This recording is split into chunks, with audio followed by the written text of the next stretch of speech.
La producción de Otra Mañana se comunica con los nuevos Motorola Moto G15 y Moto G05. Hello, Moto.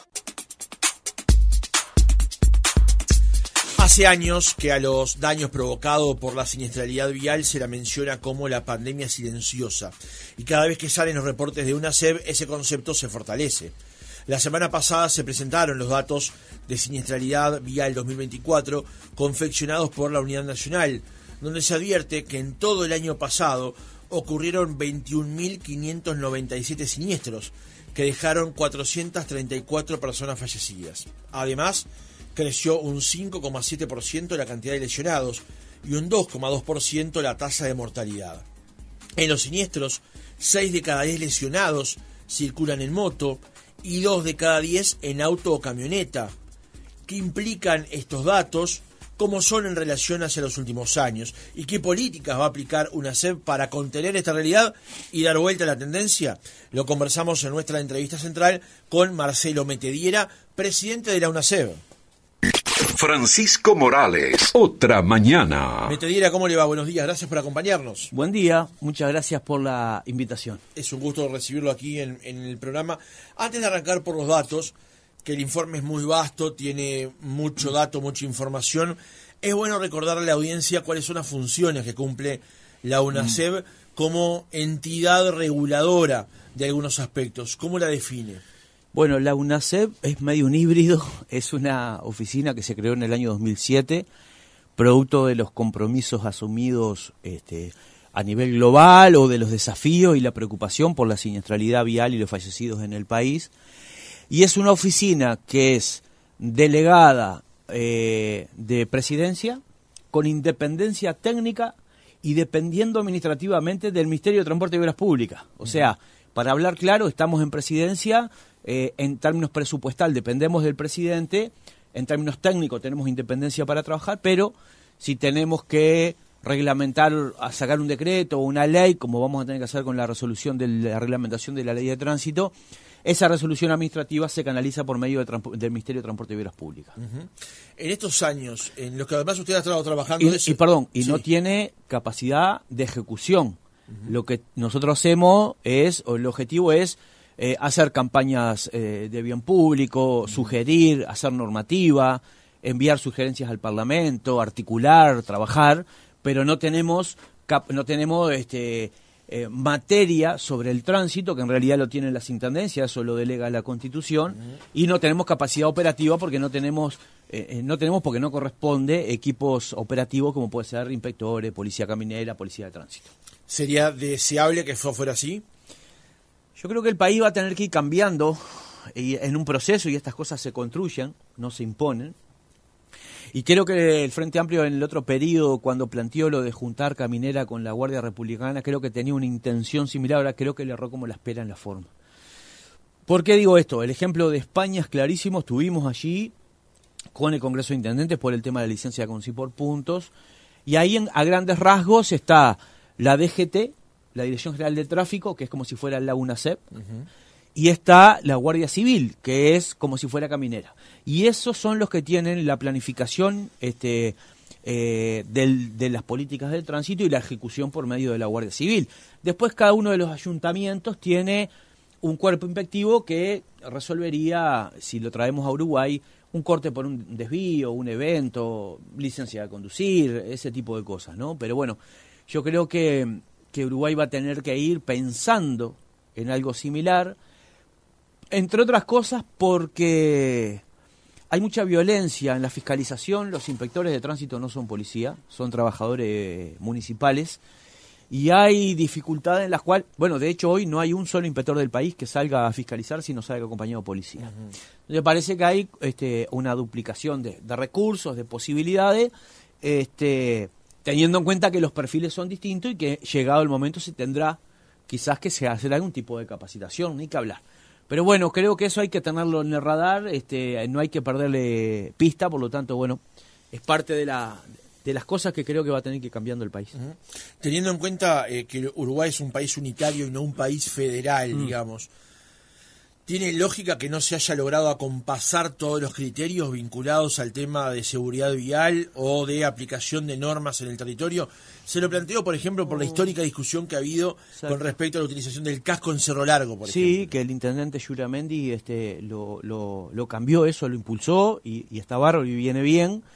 Pero bueno, la Constitución da potestades a las intendencias y las intendencias ejecutan esas potestades. El tránsito y el transporte lo tienen las intendencias en lo que dentro de la jurisdicción departamental. Por lo tanto, ahí obviamente hay una cuota de poder político y de gestión y que bueno, cada uno lo utiliza como mejor lo entiende.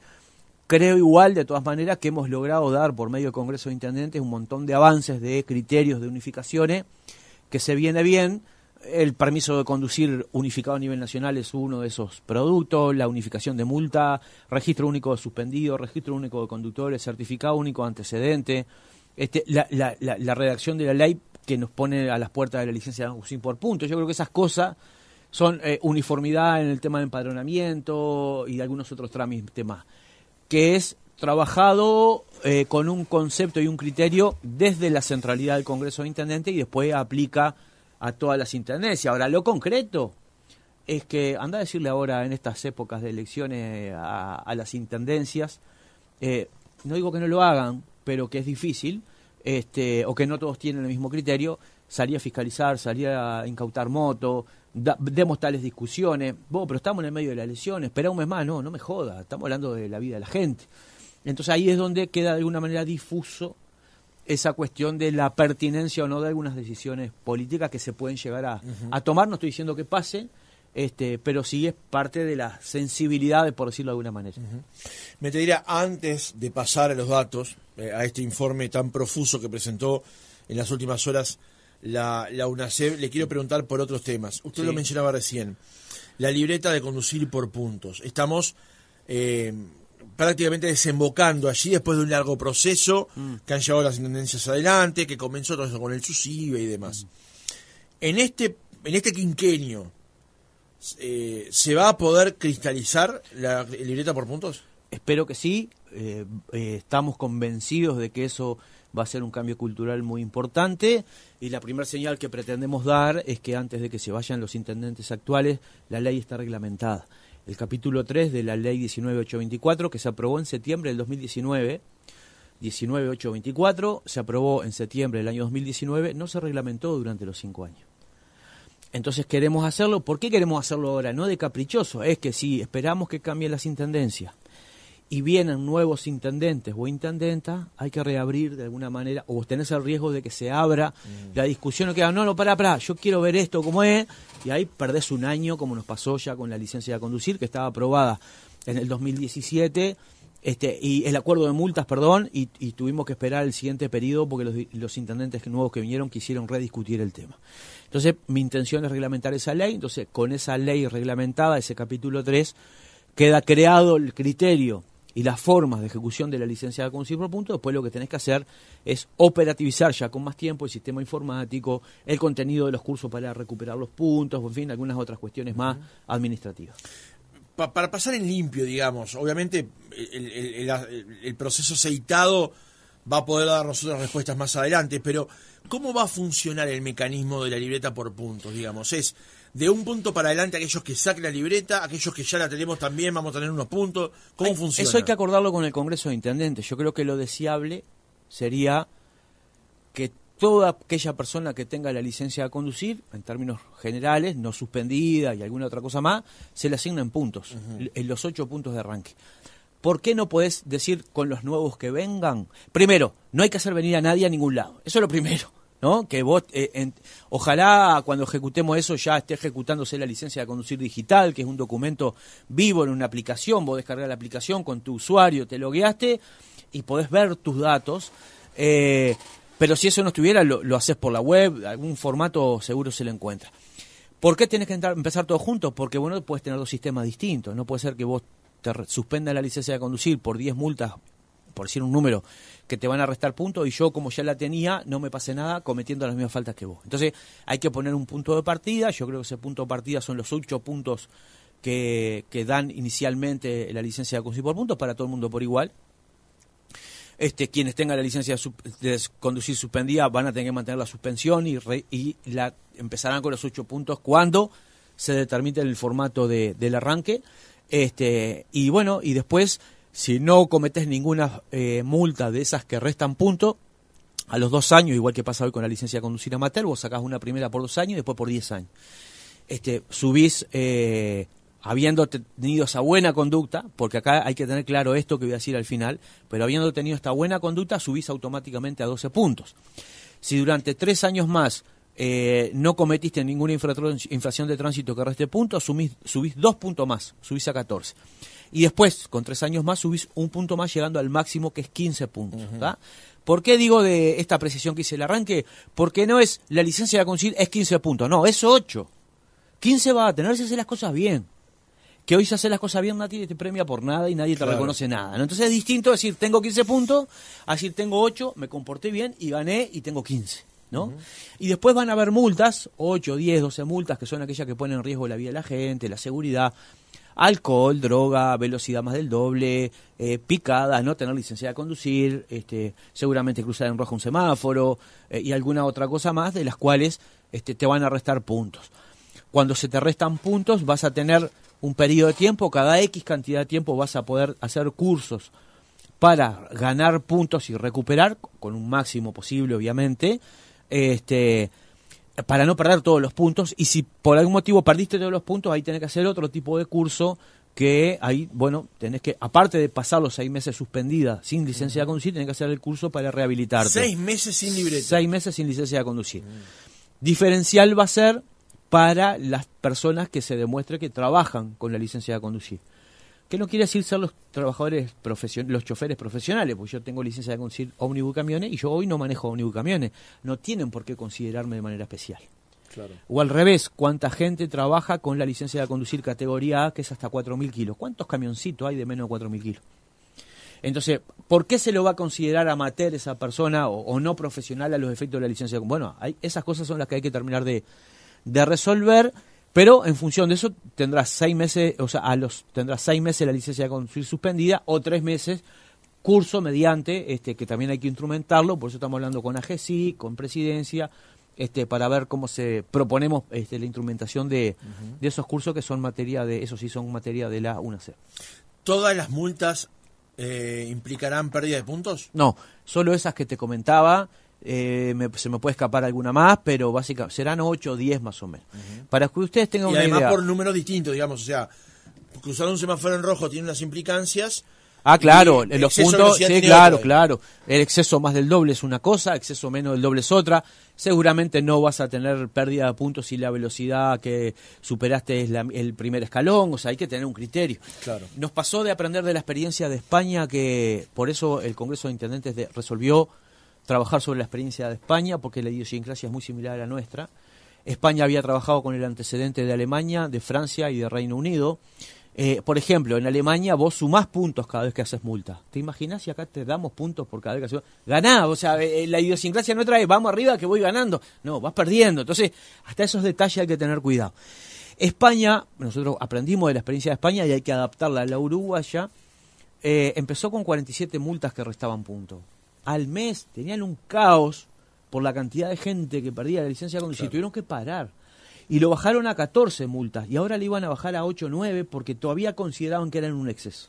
Entonces esto es lo que le digo a la gente que está escuchando, es no todas las multas van a perder puntos, van a ser aquellas que ponen en riesgo la vida de la gente, como te comentaba, alcohol, droga, velocidad más del doble, picada, no tener licencia de conducir, semáforo rojo y insisto, alguna otra cosa más, pero no mucho más. Metediera, tiempo atrás el presidente Orsi se presentó en el Congreso de Intendentes. También estuvo presente en otra instancia el ministro del Interior, Carlos Negro. Yo fui con él. Ahí está. Y me quería justamente detener en este tema, que es el tema de las motos. Exacto. Por el tema seguridad. Después le voy a hacer otras preguntas por el tema motos desde el punto de vista del tránsito, digamos. Con respecto al tema seguridad, motos, ¿en qué se puede avanzar en esa dirección? Porque se ha hablado, por ejemplo, de una patente digital y demás. ¿En qué se puede avanzar en ese sentido? Ahí la dificultad que nos encontramos cuando recién asumimos tiene que ver con que confluye de alguna manera un problema que es común entre el Ministerio del Interior y la UNACEP, que es la no identificación de los vehículos para identificar a la persona que va arriba. ¿Por qué? Si hay un gurí, lo digo así para ser gráfico, para que se entienda, no para joder a nadie, pero si una persona está parada en un parque con una moto sin matrícula y yo no la puedo identificar, ¿cómo sabemos si esa persona fue al parque a tomar un mate o está por cometer un ilícito? No sabe. Y el 45% de las rapiñas se cometen en moto, y hemos observado hace poco tiempo atrás los robos piraña, y hemos observado que se ha matado gente, acribillado gente desde una moto. Entonces ahí tenemos una nueva realidad que confluye entre lo que son los problemas de seguridad vial y los problemas de seguridad pública. Eso nos encontró en el trabajo, fuimos junto al Congreso de Intendentes a plantearle a las intendencias que teníamos ese problema, que queríamos que se avanzara con la matrícula digital, un producto que yo sabía que ya estaba casi pronto en el Congreso. Entonces, como el Congreso de Intendentes va a sufrir, que yo los conozco de adentro, y sé las cosas por las que veníamos trabajando, fuimos a pedirle, vos por favor, más fiscalización para controlar esto, y que apurarlos para que la matrícula digital pueda ser un hecho en breve. Hay una situación muy particular con respecto al tema de las motos, porque se decomisan una cantidad de motos, van a dar a la Guardia Republicana, por lo menos aquí en Montevideo, allí quedan porque es más cara sacarlas que comprarse una nueva, pero justamente pasa esto que usted decía recién, del 45% de las rapiñas se generan justamente en birrodados. Además de este aspecto vinculado a la seguridad, y a aspecto vinculado, por ejemplo, esto que mencionaba usted con respecto a la licencia, ¿en qué otra dirección se puede ir vinculado al tema de seguridad y motos, digamos? Y el tema de las picadas es un problemón para nosotros, por el hecho de la picada, por el desorden público, por los ruidos, y por eso es que entendemos necesario instrumentar la matrícula digital, porque la matrícula digital en realidad es una matrícula que tiene un tag incorporado en la matrícula, pero aparte va a tener un segundo tag para las motos o un tercero para los autos, que es como el del telepeaje, que va a estar en la carrocería del vehículo. Por lo tanto, y vos decís, bueno, pero yo, vecina, ¿en qué me cambia? Y en la práctica concreta, en lo cotidiano, nada. Te cambian que vamos a poder trabajar para darte mayor seguridad vial y seguridad pública, en eso sí. Pero al momento de fiscalizar, tanto los radares, las cámaras, como los teléfonos que tienen los inspectores, van a poder levantar un montón de información. No tienen que estar echados en el piso limpiando el motor para buscar el número de chasis. ¿Me explico? Y si el vehículo que dice es el mismo de la matrícula, si es por el tema, con eso cortás el tema de los vehículos clonados, que hay mucho más de los que se sabe. ¿Me explico? O sea, ahí no vale doblar la matrícula, ni ponerla abajo de guardar, ni no tenerla, porque levantás la información de ahí. Entonces es un elemento, una herramienta muy importante para la fiscalización, así que eso va a ayudar mucho, creo. Justamente estábamos conversando de esto y en la pantalla de TN se advertía una noticia donde la provincia de Buenos Aires está planteando que no haya más de dos ocupantes, más de un ocupante por moto, digamos. Sí. Porque también están azotados por el mismo tema de seguridad, digamos, que aquí en Uruguay. ¿Es plausible que eso tenga una repercusión en Uruguay, o sea, que se pueda ir por el mismo camino que está eligiendo el gobierno de Kicillof? Está pasando también ahora en Perú, estaba leyendo hoy de mañana, ellos están en otras dificultades, pero también lo estaban instrumentando. La semana pasada estuve reunido con una delegación de la FIA, la Federación Internacional del Automovilismo. Vino un italiano, un colombiano, una argentina que trabajan junto con el Automóvil Club del Uruguay, y al colombiano le planteaba, che, ¿cómo anduvo esto? Porque acá el Ministerio del Interior tiene la intención también de generar algo vinculado. No hablamos tanto del tema de andar de a uno o de a dos en la moto, sino el tema de el número de la matrícula en el casco y en el chaleco. Y el colombiano nos dijo, mirá, no dio resultado y estamos suspendiendo en este momento el tema de andar de a dos en la moto. Por lo tanto, yo creo que son medidas que uno le busca todas las vueltas posibles para resolver, que son medio manotazos de ahogado, por decirlo de alguna manera, pero bueno, si en cada país tiene un efecto distinto y bienvenido, yo dudo mucho que se pueda hacer eso. Porque aparte, desde mi opinión, no importa si van de a uno o a dos de arriba de la moto, porque si no podés identificar a uno, menos vas a identificar a dos. Entonces, primero hay que poner en orden el vehículo y las condiciones de circular para después tomar otras medidas para instrumentarlo. Estás escuchando Otra Mañana en Oriental. Estamos conversando con Marcelo Metediera, presidente de la UNACEB, por lo que son los datos del informe de siniestralidad 2024 que fueron presentados la semana pasada. Justamente vamos a centrarnos en ese reporte ahora. Lo que se analiza allí es que durante 2024 ocurrieron 21.597 siniestros que dejaron 434 personas fallecidas. Creció un 5,7% la cantidad de lesionados y un 2,2% la tasa de mortalidad. Y 6 de cada 10 lesionados circulaban en moto, justamente. Una primera mirada general con respecto a los datos que presentó UNACEB la semana pasada, Metediera. Bueno, la primera mirada general es... La primera valoración general es que, esto entendemos nosotros, quizás en el error, creo que no, de que la UNACEB estuvo retirada de la opinión pública durante 5 años. No hubo debate de la UNACEB, la UNACEB no puso temas arriba de la mesa, no generó intercambio, no generó diálogo, por lo tanto, y eso implica no solo en términos públicos, sino también en términos institucionales. Si vos no pinchás un poquito, como decíamos recién, fuimos al Congreso de Intendentes a pedirle a las intendencias que fiscalicen. Cuando no apretás de alguna manera, bajás la guardia. También las intendencias, y también Caminera quizás, ¿no? No solo para el vecino y la vecina, sino que nos corresponde a todos. Entonces cuando tenemos la sensación o la percepción de falta de control, ¿qué hacemos? Bajamos la guardia, nos distendemos. Entonces empiezan a darse un montón de cosas que creo que tienen efecto en la circulación. Es claro, el uso del celular nuevamente está siendo un problema. Hemos tenido estos 2 fines de semana pasados despistes de moto con gente fallecida, sin alcohol en sangre, y las motos solas. O sea, ¿por qué despista? Porque hay una desatención, y no me cabe ninguna duda que es el celular. Un caso puede pasar que no sé qué. Ahora, 4 o 5 casos, no. Es claro y visible la falta de uso de chaleco, algo que estaba bastante normalizado. Se ve claramente que ya se está bajando la guardia y no se está usando. Entonces, ahí es donde decimos que la UNACEB se retiró del debate público y que eso es un problema, y creo que las tendencias también muestran eso. La preocupación concreta son los datos y los números, ¿no? Yo ahí he dicho, no quiero comparar gestión política de periodos de gobierno por más o menos fallecidos. No quiero hacer eso porque eso no te permite construir políticas públicas de largo plazo. Pero sí tendencias que marcan la cosa, ¿no? Decíamos, los fallecidos, viendo la planilla del objetivo del diseño comprometido por el país, está en un estancamiento cuando debería estar bajando. Si miramos los datos del 2019, ahí la planilla está del 21, pero en el 2019 hubieron la misma cantidad de fallecidos que el año pasado. Entonces podemos decir está estancado, y estancado no es malo, pero no es bueno, porque tendría que estar siendo a la baja para lograr esos objetivos. Sin embargo, cuando miramos las tendencias de los siniestros y de los lesionados, es de un aumento permanente desde el año 2022 hacia adelante, dejando afuera, podríamos decir el 20, pero dejémoslo afuera por el tema de la pandemia, ¿no? Venía hasta el 2019 venía en descenso, y ahí empieza una tendencia de ascenso que no solo se ha mantenido, sino que sigue en el 2025 de la misma manera. De los siniestros y también de los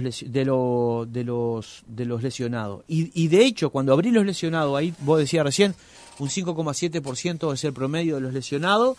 Cuando abrís los lesionados graves y los leves, el grave baja sí a un 5,4%, pero el leve, pero el grave aumenta a un 7,8%. Entonces tenemos más fallecidos, más siniestros, más lesionados graves. Bueno, estamos en una tendencia compleja. Y a su vez, en función de los factores para los lesionados o para los fallecidos, hay un componente de que 6 de cada 10 personas es hombre o 8 cada 10 es hombre. Hay un componente de edad complejo. Estamos hablando que de 19 a 34 años de 15 a 34 años es la edad de las personas lesionadas o fallecidas. Y cuando y de ese 55%, el 19,4% son gurises entre 20 y 24 años. ¿Me explico? Con todo lo que eso implica, de vida, de productividad, de un montón de cosas. Entonces, bueno, esa en general son las preocupaciones que tenemos. El parque automotor el año pasado se vendieron 3,6% más de vehículos, pero sin embargo un 6,4% mayor de consumo de combustible. Por lo tanto, Se vendieron más vehículos, pero se circuló más. Y eso te expone, de alguna manera, en riesgo por los temas de seguridad vial. Así que en términos generales estamos bastante complejos de número y bueno, estas cosas que estamos haciendo buscan de alguna manera intentar modificar esa tendencia y que cambie a la baja. Vamos justamente con algunos de esos datos. Primero con lo que tiene que ver con los objetivos del decenio que usted mencionaba recién. La cantidad de fallecidos versus el objetivo que tiene Uruguay. Para el año 2024, el año que terminamos hace poco tiempo, se planteaba que Uruguay tendría que haber tenido o haber llegado a 422 fallecidos por accidentes de tránsito y estamos en 434. Exacto. Ya el año pasado habíamos estado 7 por debajo, digamos, había habido un cambio allí en la tendencia, pero también es como usted decía, el tema está muy estable, es muy estable, estancado. Ahora, lo que se advierte, y esto es lo central de esto, es que la tendencia debería ir hacia abajo, acompañar Exacto. una tendencia hacia abajo. Hacia este año, Uruguay tendría que tener 402, debería tener, a ver, ojalá fuera 0, quiero decir, los objetivos plantean esto. 402 fallecidos por accidente de tránsito. La pregunta es, sin este efecto tendencial, ¿cómo se advierte si podremos llegar a este objetivo y cuáles son las políticas que debemos aplicar para poder cumplir con estos objetivos que no se detienen, por supuesto, en este año? Sí, bueno, si los números se mantienen en el 2025 como estamos al día de hoy, literal al día de hoy, vamos a tener en torno de los 434 fallecidos de vuelta, porque estamos exactamente en el mismo número. Nosotros tenemos una planilla diaria donde tenemos un informe diario de los siniestros de tránsito y la cantidad de fallecidos que se dan, y hoy estamos en 0, estamos empatados. Por lo tanto, seguimos manteniendo de alguna manera esa tendencia del año pasado. Nosotros decimos que tenemos que tomar un montón de políticas públicas que tienen que tener sinergia y ejecutarse todas juntas, ¿no? Una es el tema de la presencia de la UNACEF, como te decía, que la gente incorpore. A mí me da mucha satisfacción ver que hemos planteado algunos temas y ves en las redes y de repente alguien sube una foto, miren las motos sin matrícula. Alguien que no sabe quién es, que no te menciona para nada. Y alguien después que le contesta, sí, pero las matrículas y no sé qué, y se genera un diálogo. Por lo tanto, el tema aprendió. ¿Me explico? Entonces yo creo que eso es una de las cosas que tenemos que tener. Después, otras situaciones, o sea, educación, sí, trabajar sobre la educación formal, la no formal, pero también en la formal, y algunos planes específicos. Solo educación no alcanza. Sí, educación, pero no solo. Fiscalización, ni que hablar, que mucha más fiscalización, porque hay que ordenar antes de intentar generar, tener mejores resultados. Solo fiscalización no alcanza. Fiscalía de Seguridad Vial, que estamos planteando, la necesidad que exista un ámbito judicial que pene las sanciones que se cometen por las infracciones de tránsito vinculado a la ley de faltas, que son muy similares a las que tiene la licencia de conducir por punto. ¿Por qué? Porque si yo voy a un operativo de picada, hago todo un trabajo machazo, tengo los riesgos y la violencia que tengo, después yo solo llevo un juzgado y el juzgado lo deja archivar, ¿qué sentido tiene? Y si soy el conductor que voy a picada, no importa, ¿qué voy a sacar libreta si me agarran igual la justicia me pena mandándome a sacar la licencia de conducir? Y esa no es la pena, esa es la obligación. Entonces, sí, el juzgado de falta, pero no solo. Trabajar en el territorio, volver a convocar la Junta Nacional de Seguridad Vial, que no se convoca desde noviembre del 2021, no se convoca, y ahí está el Ministerio de Salud Pública, Ministerio de Educación y Cultura, Ministerio del Interior, Presidencia, Congreso de Intendentes, ¿no? O sea, ministerios importantes que tienen que ver con los temas de seguridad vial con una política de manera transversal. Junta Nacional de Seguridad Vial, sí, pero no solo. Reglamentar la ley de tránsito, esos 3 capítulos que te decía, en qué características entran los vehículos al país, el capítulo 1. El capítulo 12 de infraestructura y seguridad a los usuarios vulnerables, que fundamentalmente son los ciclistas y los motociclistas, que los hace sujetos de derechos, pero también le da obligaciones. El capítulo número 3, que es la licencia de conducir por puntos, que no solo la reglamentación de la ley es un hecho, sino que la licencia de conducir por puntos como tal también es un hito para nosotros. Entonces, el conjunto de todas esas cosas, los datos abiertos, vos entrás a la web de la UNACEF y no encontrás los datos, son muy parcializados, son muy difíciles de sacar, tienen que ser públicos, se tienen que conocer, no tienen que estar esperando la presentación una vez por año para ver cómo está la cosa, ¿no? O sea, hacer algún monitor de seguimiento, bueno, y tener un plan de acción claro, concreto, como el que estamos construyendo con Aníbal y con Fernanda, que son los directores, el director y la secretaria general ejecutiva que nos acompañan en este periodo. Estamos esperando quien nombre la oposición, que yo de hecho se lo planteé al presidente Orsi antes de de las elecciones, que la UNACER tenía que estar integrada por la oposición, no me cabe ninguna duda. Así que quien venga va a tener las puertas abiertas, sumarse a un equipo de trabajo a trabajar. Si viene a ser oposición, seremos oposición, con mucho gusto. Pero la oferta va a ser para trabajar en un equipo. Entonces, todo ese plan de acción donde se establece sobre 4 pilares, lo institucional, lo normativo, lo operativo y los planes de impacto, en 3 periodos de tiempo, de 0 a 6 meses, de 6 a 18 y de 18 hasta el final del periodo, donde lo demos a conocer, donde todo el mundo sepa por dónde van los grandes lineamientos, cuáles son las metas y cómo todos juntos vamos a traccionar para intentar con todas esas políticas lograr torcer esto, porque te vuelvo a insistir, algunos reclaman educación, otros fiscalización, otros otras cosas. Bueno, una sola de todas esas cosas no resuelve, porque acá integrar el abordaje, acá no hay magia, exactamente. Claro. Entonces con todo eso hoy estamos intentando, o vamos a intentar ver si podemos torcer un poquito esto. Decía que es muy vasto el informe, son 90 páginas, recomiendo que lo lean, lo pueden descargar de la página de UNACEB. Le quiero hacer una pregunta con respecto al tema de los horarios, es una cosa que me llamó la atención.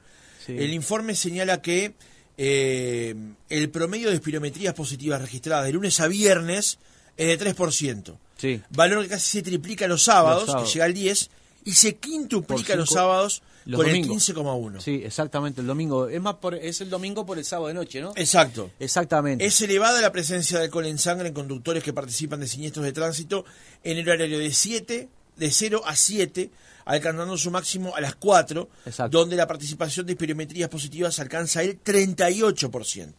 La pregunta, son 2 preguntas en este sentido. La primera es, sabiendo que los horarios donde más se consume es a la madrugada, a la noche, del jueves para el viernes para el sábado para el domingo, digamos, ¿por qué no se instruyen mayores controles a esa hora? Esa es la primera. Sí. Y la segunda es, ¿la discusión con respecto al cero alcohol ya está superada? Yo creo que, son 2 o 3 temas. Uno, yo creo que está superada en la medida que el 94,5% de lo... Porque esos números que nosotros damos, y lo dijimos en la presentación el otro día, son sobre la base de las personas lesionadas, no sobre las espirometrías hechas, que es lo que queremos saber. Acá tenemos una tasa de alcohol cero en lesionados, ¿no? O sea, si alguien hizo un control de espirometría por ahí, paró a alguien, hizo un control y siguió, no lo sabemos. Y eso no puede ser, que no tengamos la tasa de positividad general del país. Eso es algo que estamos trabajando sobre un proyectito que vamos a presentar, espero que en un mes y algo, para poder tener ese dato. Ahora, si tomo los datos que tengo, cuando alguien trabaja sobre estadísticas tiene que mantener los criterios para poder hacer una evaluación y un desempeño de los datos, es que el 94,5%, como te decía, el alcohol fue cero. Por lo tanto, estoy convencido que la política del alcohol cero no se discute más. Podemos discutir alguna cosa puntual, pero no eso. Y después lo otro, lo que te decía, fiscalizaciones se hacen.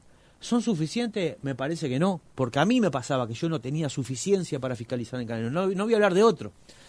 Ahora, me queda claro que los operativos eran de jueves a domingo, en la madrugada y en los lugares donde sabíamos que se juntaban, o posibles lugares donde se podían juntar las picadas, más allá de las informaciones que teníamos, ¿no? Entonces, bueno, ahí hay un trabajo que se hace de manera permanente, que por ahí no es suficiente, y si además agarrar a la gente y la mandar a los juzgados y no se la falla, es un gol en contra. Y si además no puede identificar a la persona en los vehículos, es un gol en contra. Y si además no tenés dónde dejar los vehículos incautados, es un gol en contra. Entonces, hay otras externalidades que resolver antes que marcar quizá esa falta de recursos humanos, que me consta que es así y que seguramente por un tiempo también vuelva a ser así.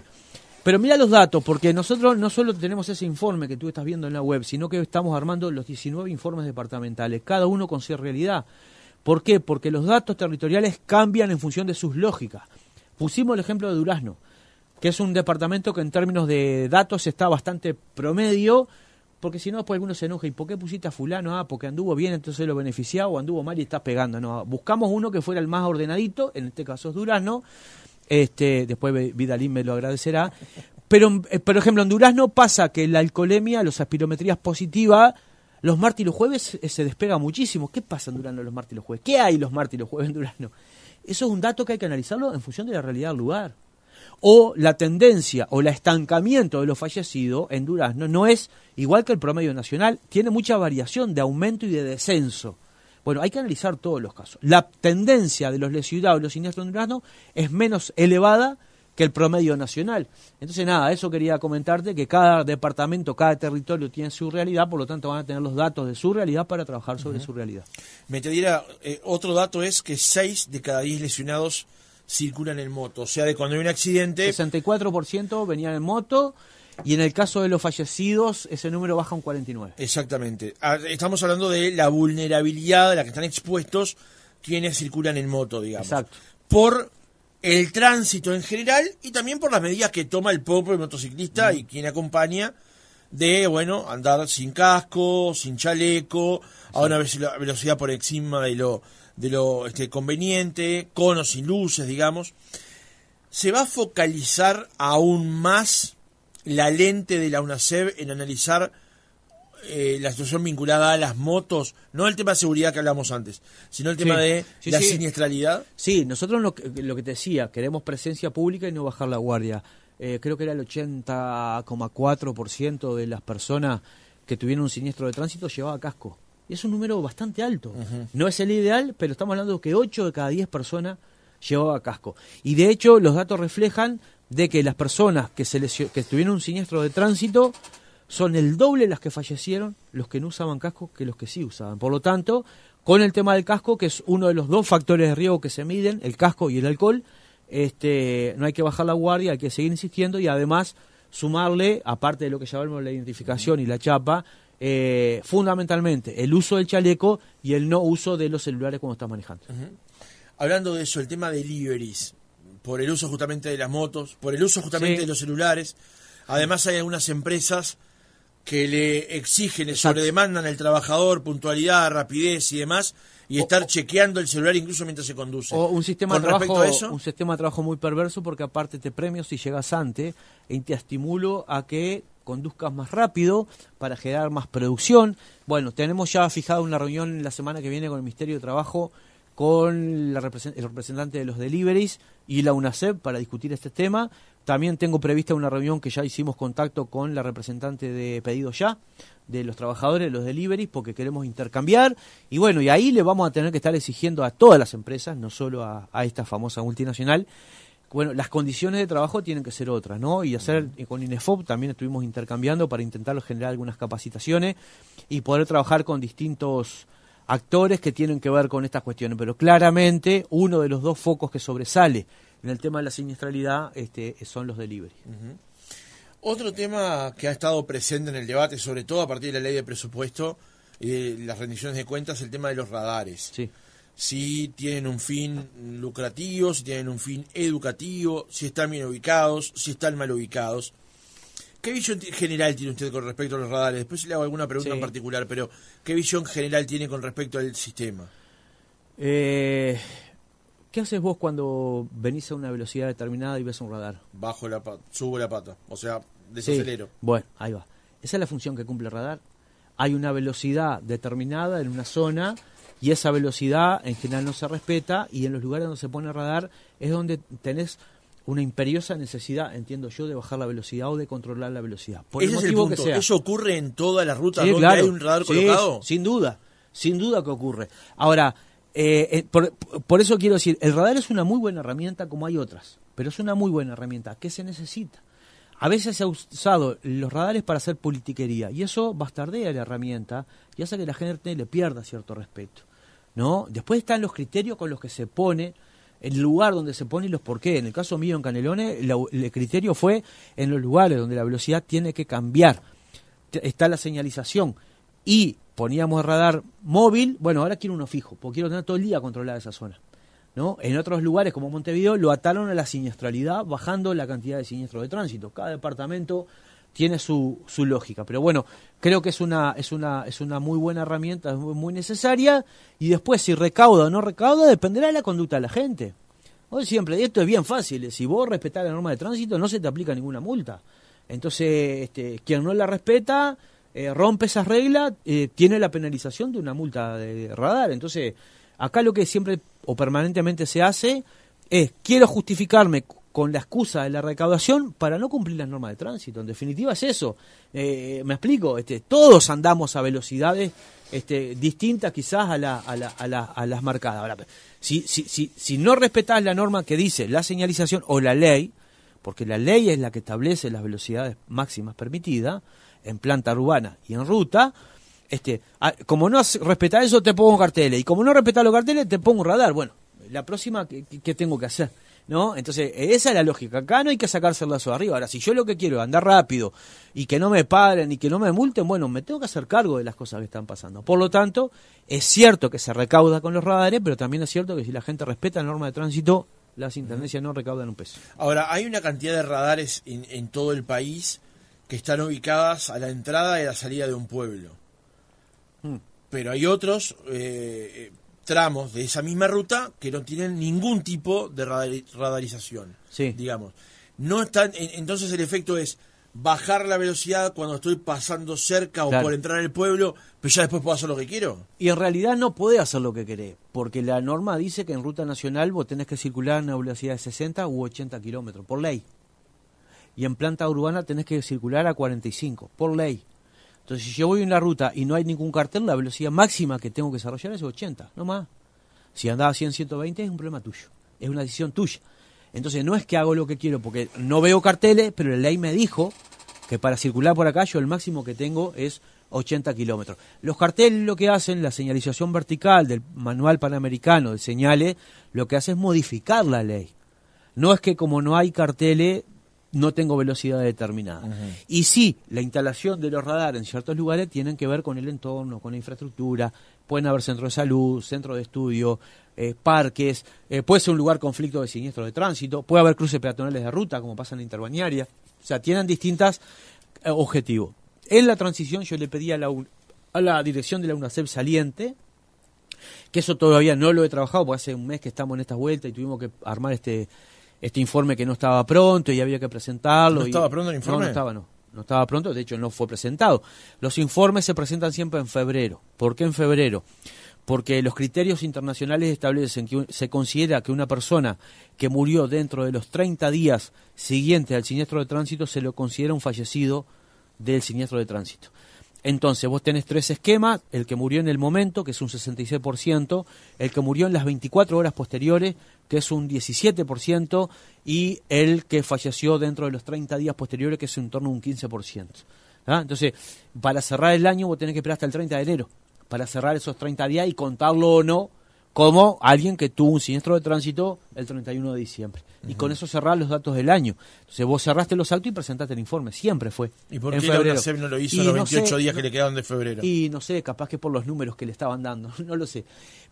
Pero bueno, teníamos todo ese trabajo acumulado y tenemos y dentro de las cosas que pedimos, que por esto es que no lo trabajé todavía, le pedí a la UNACEP que yo quería saber cuáles eran los puntos rojos que le había informado la UNACEP al Ministerio de Transporte y Obras Públicas para la instalación de los radares, que se supone que tienen que ir atados al tema de la siniestralidad.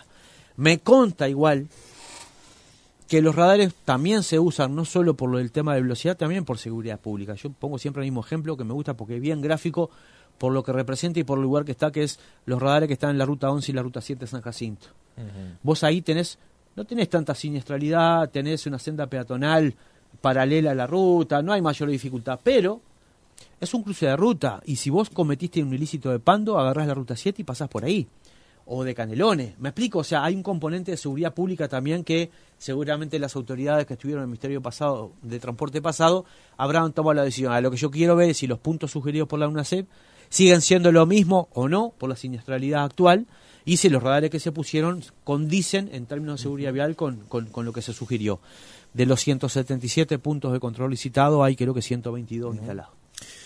Para cerrar con el tema de los radares, 2 preguntas. La primera, además al hombre canario se lo pregunto, algunos que están ubicados en interbalnearia, digamos, antes del peaje, sí, ahí por que están pasando Pérez, por ahí va, esos tienen ese sentido. Sí, ahí me consta porque es un trabajo que me tocó hacerlo como director de tránsito en su momento. Ahí tenía las calles, creo que era Santa Elena, Madrid, que había un cruce peatonal norte-sur muy importante con calles conectoras, como era Márquez Castro, que ahora vi que creo que si no me equivoco van a poner semáforos, pero tenías también la zona del autódromo, la zona de Colinas de Solimar, que tenían esa dificultad del cruce peatonal del barrio centralidad norte con la parte sur, y me consta que ahí hubo trabajo. De hecho, el Ministerio de Transporte pasado me consultaron como director de tránsito qué opinaba, cuál de los dos cruces era mejor en función de la movilidad de la gente. Entonces, en esa zona me consta que existe esa dificultad. ¿Hay entonces espacio para colocar más radares? A nivel nacional, se lo pregunto. Sí, desde la licitación hay 177 puntos de control y hay instalados 122, por lo tanto hay posibilidad de poner más o de cambiar alguno de los que ya existen. Una última pregunta. Hace un tiempo, en el periodo electoral, un grupo de dirigentes, recuerdo del Partido Colorado, planteaba una serie de medidas estandarizadas que tendrían que tener los coches para poder venderse en Uruguay, digamos. Sí. Usted mencionaba recién que ha aumentado el parque automotor, que año tras año se siguen vendiendo autos.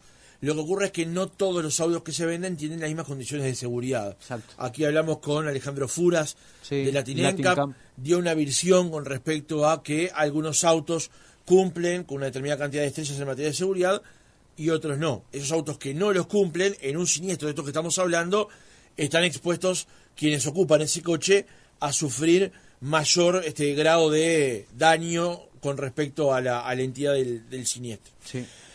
¿El gobierno se plantea en algún punto establecer algunas condiciones para el ingreso de vehículos, o sea, que sean más robustas las medidas de seguridad que tengan que tener obligatoriamente los coches? Sí, el capítulo 1 de la reglamentación de la ley plantea exactamente eso.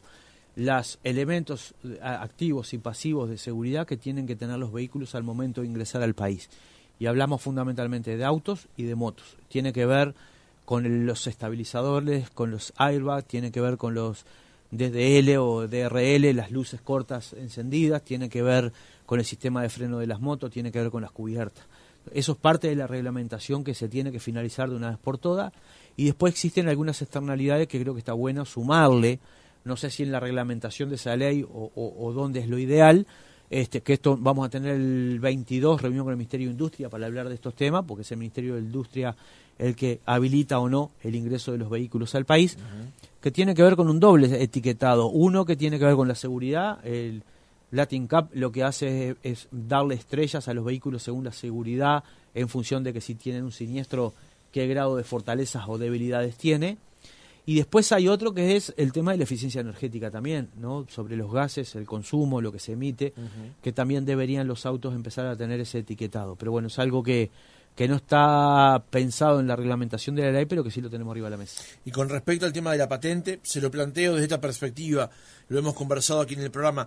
Hoy la patente para los vehículos más viejos, los menos seguros, es cada vez más barata. Usted lo sabe además porque fue intendente de Canelones. En cambio, para los autos más nuevos, más seguros, más eficientes, con menos consumo, la patente es más cara, digamos.